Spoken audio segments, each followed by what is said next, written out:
Lernhunsrickisch. Lektion 95. Vamos abordar aqui os vestígios do genitivo que encontramos em Hunsrickiano. Die Überreste vom Genitiv. Und hast du schon like gekriegt? Como já sabemos, o Hunsrickiano possui 3 casos gramaticais: nominativo, acusativo e dativo. O nominativo e o acusativo só se diferenciam na forma entre os pronomes, sendo idênticos quando consideramos outras classes gramaticais. Quando consideramos substantivos, por exemplo, os casos se diferenciam apenas pela forma do determinante, a palavra que o acompanha, seja um artigo, possessivo, demonstrativo ou outros. No alemão também temos esses 3 mesmos casos gramaticais, mas temos um caso extra, o genitivo.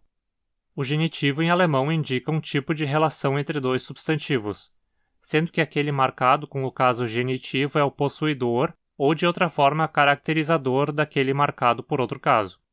Quase sempre traduzimos o genitivo para o português com a preposição de e para o Hunsrickiano com a preposição von.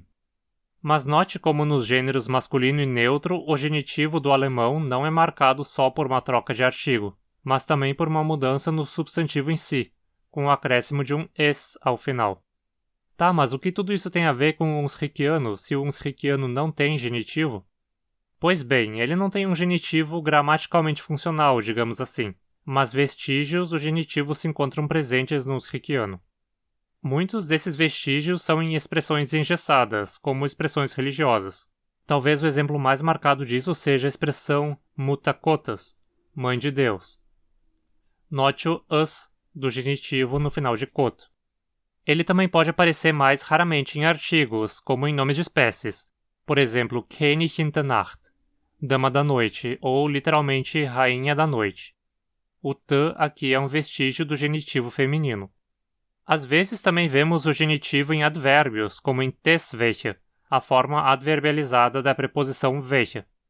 Em Hunsrickiano, a preposição welche é sempre seguida pelo dativo, mas historicamente ela era seguida pelo genitivo, e isso se preservou na forma adverbializada. Mas fora desses casos fossilizados do genitivo, ainda existe um uso vestigial do genitivo que ainda é produtivo, o uso do genitivo para descrever mulheres. Descrever mulheres? Como assim? Pois é, vamos ver logo o uso para, a partir dele, entender o que acontece. Por exemplo, sabemos que o vizinho é der Nachbar, certo? E como dizemos a vizinha, existem 2 formas. Uma é a palavra que deriva normalmente do masculino com o sufixo feminino in, die Nachbarin. Mas também é muitíssimo comum que se ouça die Nachbarin para a vizinha. Essa terminação de fato é só uma variação do S final do genitivo que se transforma num som de sh quando ocorre depois da terminação ER. Então, tecnicamente, a tradução literal de die Nachbarin seria a do vizinho. A o que do vizinho? A mulher do vizinho, né? A esposa do vizinho. Die Nachbarin é provavelmente uma redução de uma expressão do tipo die Nachbarsfrau, a mulher do vizinho. Então eu só posso dizer die Nachbarin no lugar de die Nachbarin se a vizinha for uma mulher casada?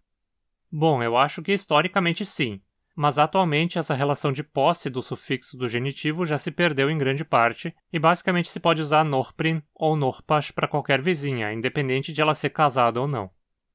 Em Hunsrickisch é muito comum que as pessoas sejam chamadas pelo seu sobrenome, especialmente pessoas mais velhas.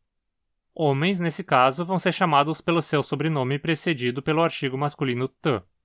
Por exemplo, der Bäcker, der Schneider, der Schmidt, der Tain, der Zimmermann. Quando vamos chamar uma mulher pelo sobrenome, é praticamente sempre uma mulher casada, e ela vai ser chamada então pelo sobrenome do marido no genitivo.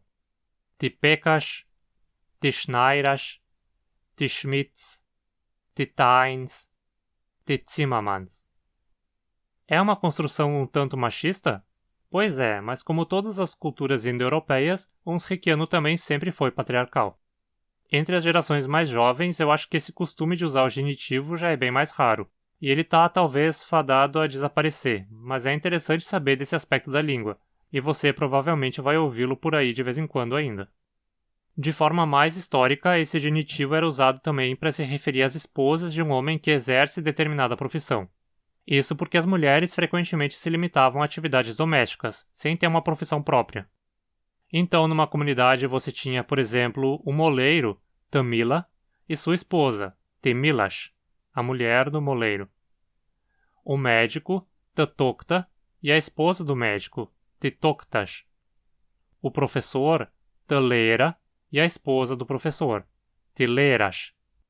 Tplechmit, o funileiro, Tiplechmits, a esposa do funileiro. Tphota, o padre, acho que aqui não.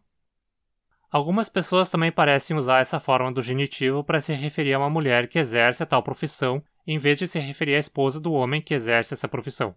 Mas isso não me parece algo amplamente difundido. Para a maioria dos falantes, esse genitivo passa a ideia de esposa do profissional X mesmo. Como eu já falei em outros vídeos, nomes próprios de mulheres são frequentemente tratados como palavras do gênero neutro em Hunsrück, mas também há quem use no gênero feminino. É muito comum que se diga então Tas Anna, Tas Marie, Tas Irma, Tas Gret, mas há quem diga Ti Anna, Ti Marie, Ti Irma, Ti Gret também. A forma neutra me parece ser a mais conservada, e a forma feminina provavelmente foi influência do português. Agora, quando você vai se referir a uma mulher usando o sobrenome do marido no genitivo, você não pode usar a forma neutra. Nesses casos, somente a forma feminina faz sentido. E aí, você conhecia esses usos do genitivo em Hunsrück? Se você conviver com falantes do idioma, vai ouvir bastante. E uma forma de você chegar a isso é começando a interagir com outros estudantes e com falantes nativos. E uma forma de conseguir é se tornando um apoiador do canal. Além de acesso a conteúdo exclusivo, com uma pequena doação mensal você vai ter chance de participar de um grupo de WhatsApp com outros falantes e estudantes de Hunsrück. E claro, você vai me ajudar a poder continuar produzindo conteúdo para o canal. Confere a campanha do Catarse pelo link na descrição. Sua participação é importante para que a língua possa ser divulgada e se mantenha viva. Você também pode fazer uma doação espontânea única do valor que quiser via Pix ou PayPal. E claro, você pode ajudar o canal se inscrevendo e ativando as notificações para acompanhar os vídeos novos quando saem. E você também pode comentar aí embaixo para aumentar o engajamento no canal. E lá no meu Instagram você também encontra conteúdo adicional de vez em quando. Dankeschön und bis bald!